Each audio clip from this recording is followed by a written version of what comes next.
President Trump's travel ban on people from 7 Muslim countries is still on hold. Early Sunday morning, a federal appeals court denied the Trump administration's request for an immediate reinstatement of the ban. The president spent the weekend at his Mar-a-Lago resort in Florida. At a Red Cross ball Saturday night, the president was confident the travel ban will be restored. For the safety of the country, he said, we'll win. Tony Dokoupil has the latest. Near midnight Pacific time, the Ninth Court of Appeals in San Francisco struck another blow against President Trump's immigration order, blocking its reinstatement with just 3 words: appeal is denied. But that ruling is only temporary. The Justice Department has until 3 p.m. Pacific time on Monday to make a fuller case for a restart of the president's ban on travelers from 7 Muslim-majority countries. And is causing serious immediate harms. Lawyers opposing the administration, meanwhile, have until midnight tonight to strengthen their own case. This TRO is granted on a nationwide basis. The showdown began late Friday when a federal judge in Seattle halted President Trump's executive order, raising questions about its rationale. People from the 7 restricted countries did not carry out the 9/11 attacks or any other major attacks in the U.S. since then. I have to find fact as opposed to fiction, the judge said from the bench.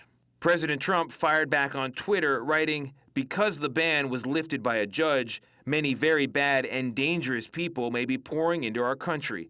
A terrible decision." In an interview on Face the Nation Sunday, Vice President Pence predicted legal victory.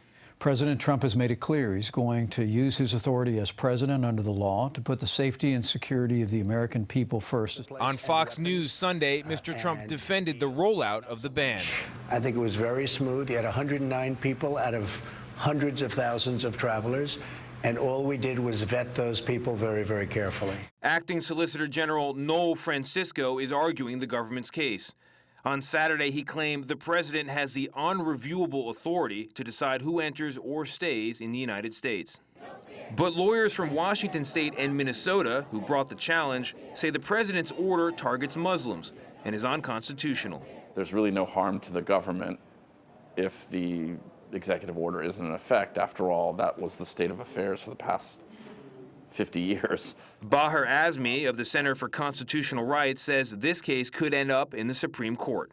If there is not a 9th justice seated, there's the possibility of a 4-4 tie, and that would leave any ruling by a court of appeals in place.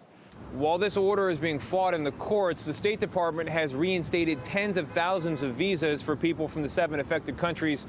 Elaine, there's no count on how many of those visas have been used, but lawyers monitoring the situation here at JFK and elsewhere have yet to report any major problems. Tony Dokoupil at JFK Airport for us. Tony, thanks.